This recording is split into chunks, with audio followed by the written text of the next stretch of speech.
Hi అండి, అందరికీ నమస్కారం అండి. కార్తీక పౌర్ణమి శుభాకాంక్షలు. మేము ఇలా జల్లీలతో ఊర్లోకి వెళ్ళాలండి. అదిగోండి పసుపు ముద్దలు, వరిపిండితో ముద్ద పెట్టుకొని అలాగే దీపం కూడా ఇంటి దగ్గరే వెలిగించి ఊర్లోకి తీసుకెళ్తామండి. ఊళ్ళో అలాగా రోలు దగ్గర అరిటాకు పెట్టుకొని పసుపు కుంకుమ బొట్లు పెట్టుకొని రోలు పూజ చేస్తామండి. మాకు అన్ని పూజలు ఉన్నాయి. రోలు పూజ, సన్ని పూజ కూడా ఉంది. అందరికీ అన్నీ ఉండవంట, మాకైతే అన్నీ ఉన్నాయండి. సాయంత్రమే అందరం వచ్చి అలా కొంతమంది చేసిన తర్వాత మళ్ళీ కొంతమంది అందరం ఒకేసారి అయితే అక్కడ ఇబ్బంది ఉంటుంది కదండి, ప్లేస్ సరిపోదు. అందుకు వాళ్ళు అలా పెట్టిన తర్వాత అక్కడ దీపం వెలిగించుకొని అక్కడ కూడా పూజ చేసుకొని అందరం కూర్చుంటాం. పూజ చేసినంత వరకు వెయిట్ చేస్తారనమాట. అందరూ రోల్ దగ్గర పూజ అయ్యాక అప్పుడు లోపలికి వెళ్తామండి. ప్రస్తుతానికి అయితే అక్కడ పూజ చేస్తున్నాం మేము.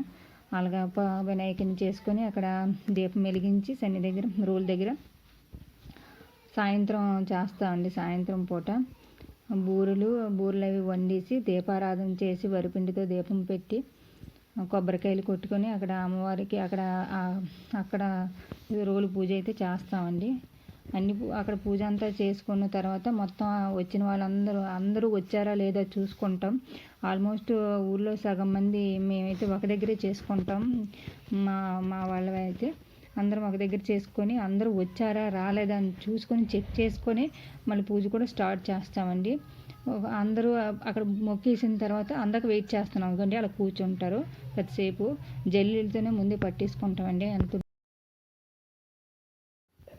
బయట పూజ అయ్యాక లోపలికి వచ్చి సన్ని దగ్గర పూజ కూడా చేస్తామండి. ఆ సన్ని పూజ చేసుకున్న తర్వాత జల్లీలన్నీ అక్కడ పెట్టి ఒకదాని మీద ఒకటి అలా పెట్టి జనాలు ఉంటారు కదా, ఖాళీ ఉండదు. అక్కడ కూడా దీపారాధన చేసి అక్కడ అందరూ కథ చదువుతుంటే అక్షంతలు వేసుకుంటూ అని కొట్టుకుంటూ అక్కడ పూజ అయితే చేస్తామండి. కథ మొత్తం చదువుతారు. అస్సలు ఖాళీ ఉండదండి. అస్సలు ఒకళ్ళ పక్కన ఒకళ్ళు కూర్చుని ఇరికిపోయి మరి కూర్చుంటాం మేమైతే. అంత దీనిగా ఉంటుంది. జనం ఖాళీ చాలామంది ఉంటారు. పూజ అయితే అయిపోయిందండి. బయటకు వచ్చేస్తున్నాము. అక్కడ ప్లేస్ సరిపోదు. బయట నుంచి వాళ్ళు కూడా బయట నిల్చొని ఆలకిస్తాము. పూజ అయినంతసేపు అని కొడుతూ అక్షంతలు వేస్తామండి.